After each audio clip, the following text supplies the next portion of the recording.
ఈరోజు కథ నా నువ్వు నేను రచించిన వారు వనజ గారు. ఇక తప్పక కార్ కేస్ తీసుకుని రుసరుసలాడుతూ డ్రైవింగ్ కూర్చున్నారు అత్తయ్య.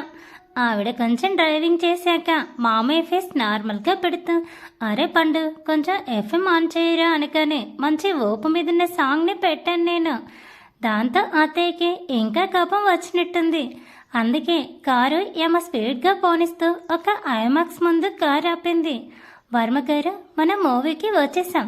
కార్ దిగితే కార్ పార్కింగ్ చేసి వస్తాను అని అతే చాలా సంస్కారంగా చెప్తే, అంత కష్టం నీకెందుకు విమల, ఇంత డ్రైవింగ్ చేసావు కదా, కాబట్టి నువ్వు పండు దిగిపోండి, నేను వెళ్ళి పార్కింగ్ చేసి వస్తాను అని మావయ్య అనేసరికి సంతోషం అంటూ అతయ్య కార్ దిగుతూ, ముందు నువ్వు రావే కోతి అంటూ నన్ను కూడా లాక్కెళ్ళింది. మేము వెళ్ళేలోపు షోకి ఇంకా 15 మినిట్స్ టైం ఉండటంతో గబగబా వెళ్ళి ముగ్గురికి టికెట్స్ తీసుకున్నాం. నా ముఖానికి నేను ఎప్పుడు మూవీకి అంతగా వెళ్ళింది లేదు. ఎప్పుడో దమ్ము సినిమా చూశాను, మళ్ళీ మొన్న ఎప్పుడో విరాట్తో వెళ్ళినట్టు గుర్తు. ఇంక నాకు టికెట్స్ తీయమంటే ఏం తీస్తాను నా ముఖం. అందుకే మామయ్యకి చెప్పేసి నేను అత్తయ్య ఒక పక్కగా నిలబడ్డాం.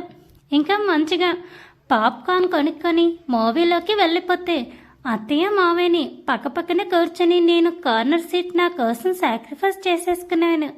మూవీ నేమ్ ఏంటంటే ఏదోలే కానీ బాగుంది, కొంచెం కొంచెం లవ్ రిలేటెడ్ మూవీ. మధ్య మధ్యలో విరాట్తో పులిహోర కలుపుతూ పాప్కార్న్ నములుతూ సాఫ్ట్ డ్రింక్స్ తాగుతూ మూవీ ఎండ్కి వచ్చేసరికి నిద్రమొహం పడిపోయింది నాకు. ఇంటికి వెళ్ళి ఒక స్లీప్ వేస్తే బాగుండు అనిపిస్తోంది. మూవీ అయిపోయి బయటికి రాగానే వర్మగారు చక్కర్లు కొట్టింది, ఇంకా చాలు ఇంటికి వెళ్దామా అని అత్తయ్య గారు అడిగితే, నో డార్లింగ్, ఈరోజు మన లవ్ కోడలికి చూపించాల్సిందే. ఏమైనా మంచి పార్క్కి వెళ్దాం, నైట్కి డిన్నర్ చేసి ఇంటికి పోదాం అంటూ మావయ్య అనేసరికి అత్తయ్యకి ఒప్పుకోక తప్పలేదు. నాకు మాత్రం ఫుల్ నిద్ర వచ్చేస్తుంది. అందుకే మావయ్య ఫేస్ వాష్ చేసుకొని వస్తాను అంటూ రెస్ట్ రూమ్ వైపు కదిలాను నేను. ఫేస్ వాష్తో పాటు నా హెయిర్ కూడా సెట్ చేసుకుని టచ్అప్లు ఇద్దామంటే నాకు లిప్స్టిక్ పౌడర్ కాదు కదా, కనీసం చేతిగుడ్డ అదేనండి హ్యాండ్కి తెచ్చుకునే చెడ్డ అలవాటు కూడా నాకు లేదు. అందుకే ఫేస్ వాష్ చేసుకొని ఆ స్కార్ఫ్తోనే అలా ఇలా తొడిచేసుకొని బొట్టు అడ్జస్ట్ చేసి బయటికి వచ్చేసరికి నాకే విమల అత్తయ్య ఎదురు వస్తూ కనపడింది. సరే అని చెప్పి ఆవిడ కోసం అక్కడే ఉంటే నన్ను మళ్ళీ లోపలికి తీసుకెళ్ళి, చూడు ఇంకా ఫేస్ మీద వెట్గానే ఉంది అంటూ తన చిన్న హ్యాండ్ బ్యాగ్లో ఉన్న కర్చీఫ్ తీసి తుడిచింది తానే స్వయంగా.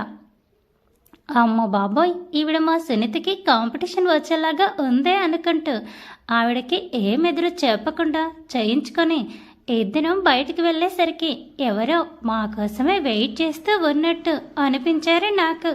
కొంచెం దూరం వెళ్ళేసరికి మమ్మల్నే ఫాలో అవుతున్నట్టు అనిపించింది. అత్తయ్య పోదాం పద వెళ్ళిపోదామని అంటూ ఉంటే, ఉండండి అత్తయ్య నాకు ఏదో అనిపిస్తుంది అనుకుంటూ వెనక్కి తిరిగేసరికి నిజంగానే ఎవరో ఉన్నారు మా కోసం. హూ ఆర్ యూ అని నేను అడుగుతూ ఉంటే, పాప అంటూ నాకు ఒక 5 స్టార్ చాక్లెట్ ఇచ్చి కాసేపు మీ అక్కతో మాట్లాడొచ్చా అని అడిగాడు. నాకైతే పిచ్చి నవ్వు వచ్చింది. నవ్వాపుకునే ప్రయత్నం చేస్తూ, మా అక్క కాదు అన్నాను నేను. అక్క కాదా, పోనీ వదిన ఆర్ పిన్ని అని అతను అనగానే నేను అత్తయ్య అని చెబుదాం అనుకున్నా. కానీ జరిగే ఒక స్కిట్ చూడాలని ఏం చెప్పకుండా తల నిలవుగా ఊపాను.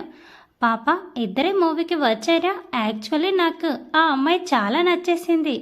I think I'm loving her అంటూ ఆ అంకుల్ మెలికలు తిరుగుతూ చెప్తూ ఉంటే నవ్వడం కంట్రోల్ నా వల్ల అవ్వలేదు.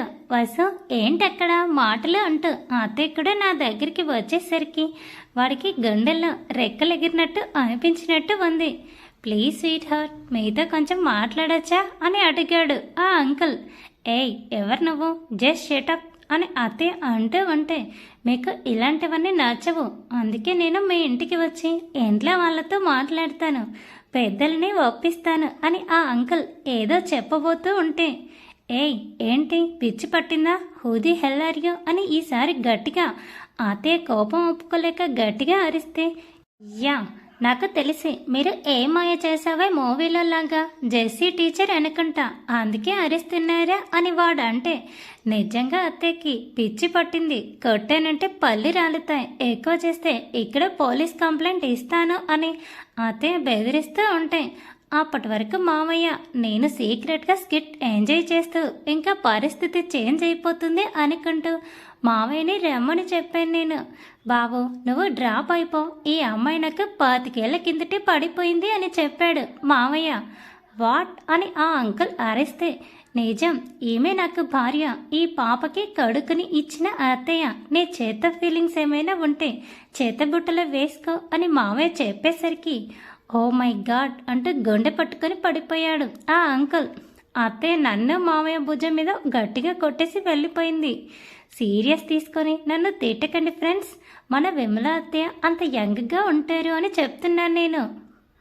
మామయ్య అత్తయ్య హర్ట్ అయినట్టున్నారు అని నేనంటే కూల్ చేయటం ఈ మామయ్యకి తెలుసు కదా అంటూ మామయ్య కూడా అత్తయ్య వెనకాలే వెళ్తే నేను వాళ్ళిద్దరి వెనక వెళ్ళాను.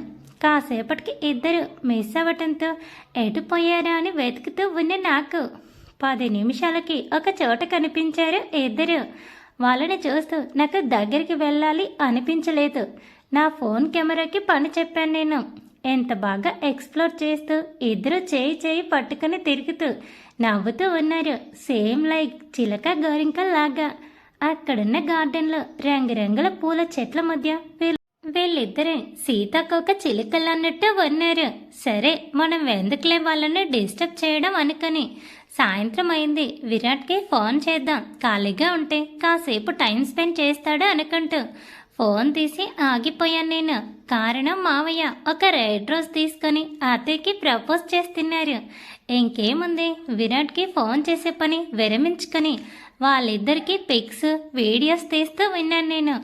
ఎక్కువసేపు చూసిన దిష్టి తగులుతుంది అనిపించి పక్కకెళ్ళి ఒక వాటర్ బెలూన్ డబ్బా కనుక్కొని ఊదుతూ విరాట్కి నేను తీసిన పిక్స్ అండ్ వీడియోస్ పంపిస్తే వెంటనే కాల్ చేశాడు. ఏంటి బాపు నన్ను పొగట్టడానికి కాల్ చేసావా అని అడిగాను.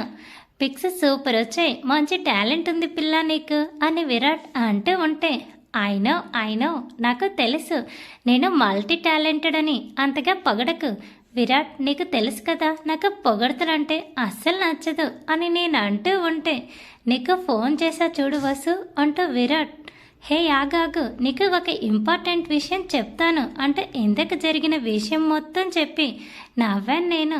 తల కొట్టుకోబోతుంటే జస్ట్ స్మైల్ చేశాడు విరాట్. దానికి నేవి కూడా అన్నీ అతే పోలికలు కదా అని నేను అంటూ ఉంటే మేబీ అని చెప్పాడు.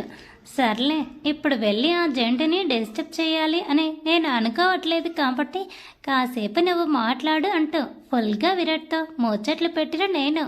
మావయ్య నాకు కాల్ చేసే వరకు మొత్తం విరాట్తో సోల్లేసి బాయ్ చెప్పి వాళ్ళిద్దరి దగ్గరికి వెళ్ళిపోయాను నేను.